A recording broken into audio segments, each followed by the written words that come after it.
I'll just review a couple things on this mower. There is no side discharge. It's basically a big mulching mower. So this deck, anything that does get thrown out, gets thrown out the front, right in front of that brush bar that you see. So whenever I see hikers or anyone else coming at me, I always shut the mower off just to make sure they don't get hit with anything that could potentially be thrown out the front. And just a reminder, the whole starting procedure is right here on the front. Just to orient you, it's an electric start. To orient you to these buttons, this one here's the blade. Down means it's off, pull it up and it's on. That's an hour counter. It'll change to RPMs when the motor's running. Obviously that's the key for the electric start. Here's the choke and run. If it's been running, you don't need to choke it, but first start of the day, you're going to want to put it all the way up, and then as soon as it starts, you'll drop it down. There's actually a little click almost that it kind of falls into a groove, and I run it on high all the time. To start it, the gear needs to be in neutral, and also the blade needs to be off. I've got it choked, so I'll start it and then I'll drop it down into the fast run mode. Oh, it's on the trailer, so it wants to fall off right now. Let me see if I can stop it. So just click it till it starts.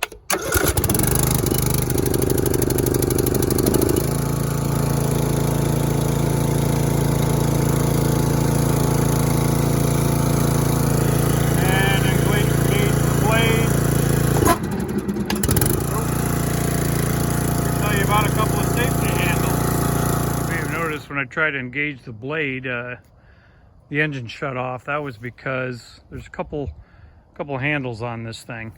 This one here always has to be down for the motor to keep running while the blade is engaged. If you need to disengage the blade to go move a rock or pick up a big stick or something, you can disengage the blade and let go of this, and it'll keep running. On the right handle, this is for your gears. Once you put it in first, second, or third gear, you have to push this handle down for it to go forward, or obviously there is a reverse gear also. First, second, and third gear. First is dead slow. I only use it when, I'm in real heavy grass that it needs to plow through. I typically run it in second, although I wish second gear was a little bit faster. Third gear almost is too fast. The blade actually, I don't think, cuts as well when it's in third gear, but if it's low grass or something, just use your judgment. But typically you'll be in second or third gear when you operate this thing. There is no height adjustment on the blade, so just off and on with that engage disengage switch between the handlebars, and that's all there is to it. I did have a belt go bad on this thing early in the year. Andy made some adjustments, so far so good, but we will have spare belts on hand, but the belt is under here. You simply take this thing off, pop off this cover. There's the belt. I mean, when I took it off, I just used a screwdriver to put under here and force it off, and then once you get down under here, you'll see there's a back wheel. It runs around in this middle wheel as well. But just rotate this big sprocket to rethread the belt if you ever need to do that. But most likely Andy will be doing that anyway. Then the last thing I want to point out is there's a way to get this thing in all-wheel drive or four-wheel drive, obviously only two wheels, whatever you want to call it. But sometimes if you're mowing on a relatively steep hill, one of these tires will start to spin and the other one will just stop rotating. To get it so both of these tires will spin and give you more traction, the wheel that's spinning hold that handbrake down. So if this tire is spinning on the right side and I engage, you know, this brake handle a little bit, that will allow both tires to get grip and better traction.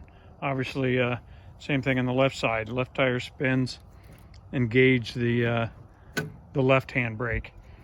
Other than putting it in the all-wheel drive mode, I've basically never used these hand brakes, but it does come in handy for that.